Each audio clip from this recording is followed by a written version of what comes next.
بسم اللہ الرحمن الرحیم۔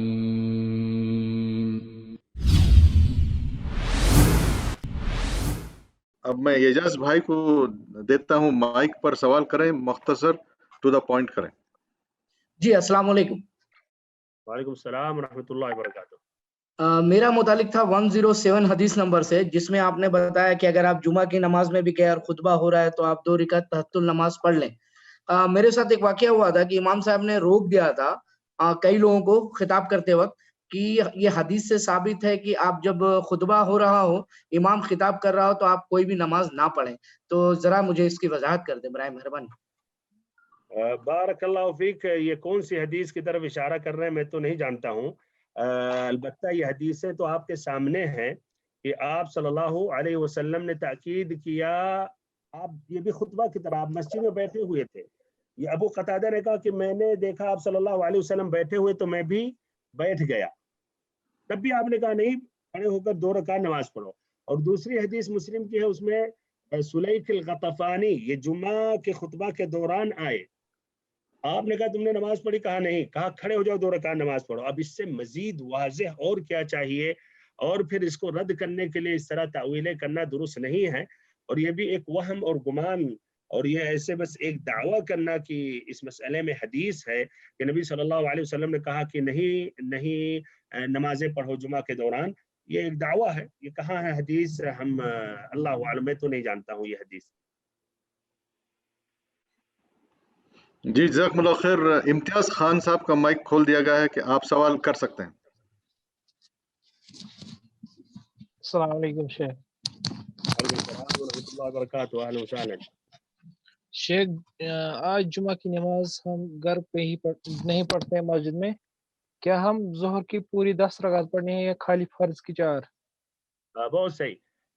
اب جمعہ کی نماز جب آپ نہیں پڑھ رہے ہیں، اور یہ سوال متکرر سوال ہے، تو ظہر پڑھیں گے۔ اب جب ظہر پڑھیں گے تو ظہر ایک وہی احکام ہے، یعنی ظہر سے پہلے آپ وہ 4 رکعت یا 2 رکعت پڑھیں، اور پھر ظہر 4 پڑھیں، پھر اس کے بعد 2 پڑھیں، تو اس طرح ٹوٹل ہو جائے گا 10، یا ایسے اگر 2 پڑھیں ظہر سے پہلے تو ٹوٹل ہو جائے گا 8۔ بارک اللہ فیکم۔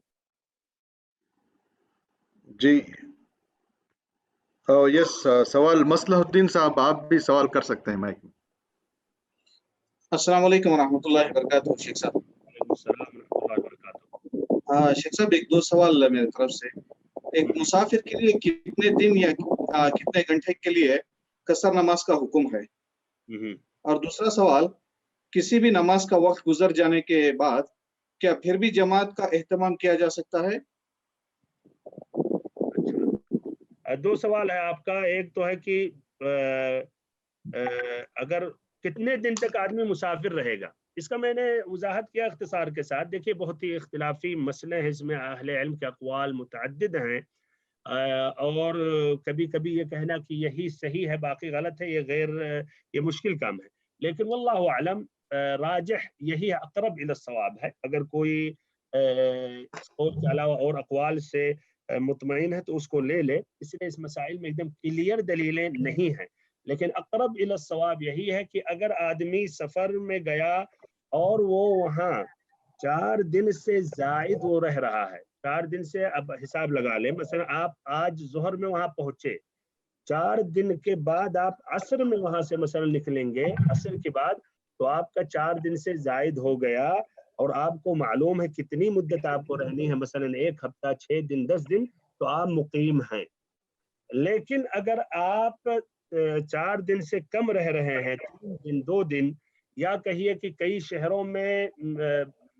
شہروں کا سفر کر رہے ہیں، 2 دن اس شہر میں رہیں گے، پھر 3 دن اس شہر میں رہیں گے، پھر وہاں 1 دن وہاں رہیں گے، 2 دن ادھر رہیں گے، تو آپ ایسی حالت میں مسافر ہیں، یا ایسے ہی کسی کام کی وجہ سے کہیں پھنسے ہوئے ہیں، کام پورا ہوتے ہی آپ اپنے گھر چلے جائیں گے، اپنے شہر چلے جائیں گے، تو یہ مدت اگر بڑھ بھی جائے اور کام کی وجہ سے لٹکے ہوئے ہیں آپ، اور آپ کو نہیں معلوم کب ختم ہوگا، تب بھی آپ مسافر رہیں گے، مسافر کا وہ احکام رہے گا۔ لیکن اگر معلوم ہے بالضبط آپ کو اس جگہ کتنا رہنا، 4 دن سے زائد، آپ مقیم ہیں، اس سے کم آپ مسافر ہیں، اور مسافر کا وہی احکام ہے۔